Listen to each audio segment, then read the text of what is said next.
কোপাইছে এটা আমি শুনছি আর এগুলো হাসপাতালে আইয়া প্রশাসনের সাথে জবাবদিহি দিয়েছে সেটাও আমি শুনছি। আমি সেই উপলক্ষে তাকে বিরুদ্ধে আমি মামলা দিয়েছি যে আমার ছেলে তো কোনো নিরপরাধ কিছু করে নাই, তাহলে তারে মারলাকা। এলে ঘটনা হয়েছে সোহাগের লগে আর বশিরের লগে। এই সোহাগের কোপ ছাড়ছে, সোহাগের কোপ ও ধরতে গেছে, এই সময় ওয়াইসকে আরও মার। ওই শাওন বলছে যে আর কোপা, আর এই ওরা কোপ ছাড়ছে, সেই কোপও ধরছে বন্তর।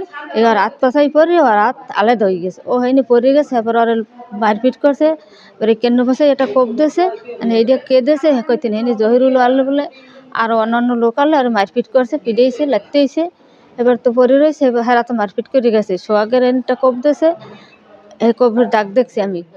আর ওই আরও কয়েকজন রয়েছে, আমরা এই যে এই দিয়ে আর হাসপাতালে গেছি, হাসপাতালে এই ঘটনা। এবার জিজ্ঞেসি মানুষে কইতেছে যে হয় সত্য এইটি এরা করছে।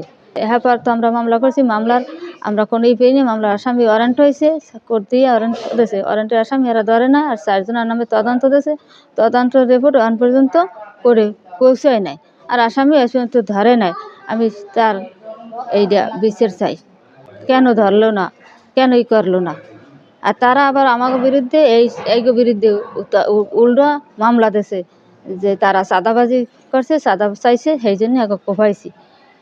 আসলে কিন্তু এটা মিথ্যা। একদিন এসব আসামি কইছে আপনারা খোঁজ দিয়ে আসামি ধরাই দেন। আমরা খোঁজ দিছি, হ্যাঁ আসামি হেরা ধরতে যায় না, আসামির ফোন দিয়ে হেরা মনে হয় যে সরাই দেয়। ঘটনা শুরু হয়েছে যে আমাকে সোনাখালী সুরজির ওই জায়গায় বইয়া জহির বাবু আমারে কোপ দিয়েছে, জহির লগে আসছিল। জহির আইয়ে আমারে বাড়ি দিয়েছে। এই সময় এই একটা কোপের দাগ আছে, এই কোপটা হয়তো বা জহিরের লাগতে পারে। আর আমি এই সময় অসুস্থ আছিলাম, পড়ে গেছি হাত লইয়া, আমার হাত এই জায়গায় দিয়ে কাটতে গেছে, আপনার কিছুটা বাইজে আসলে। আর এখন এই করার পরে তারপর আইসি আইয়া মামলা করছিলাম।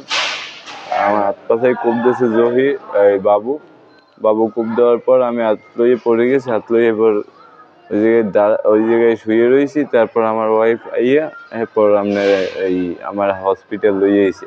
তারপর ডাক্তার আইয়া আপনার চিকিৎসা করিয়া বরগুনা রেফার করছে, বরগুনা আইছি।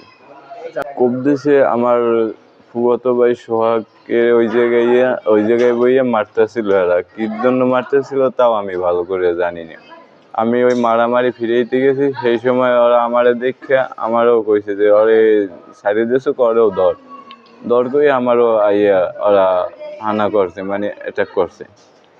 তারপর আমার এক পর্যায়ে বাবু উঠে আমার হাতে কোপ ছাড়ছে। একটা কোপ আমি যে বেরোক, আমি একটা কোপ আমার গায়ে পড়ে নাই, আমার হাতে কিছু আসেন না, ওটা সাইডে পড়ে গেছে। পরেরটা আমার এই মুখ বরাবর কোপ ছাড়ছে, সেইটা আমি ফিরে দিয়ে আমার হাত পাইতে দিছি। আমি আর কিছু পাইছিলাম না, তা তো আমার আসলে হাত সামনে দিয়ে দিছি।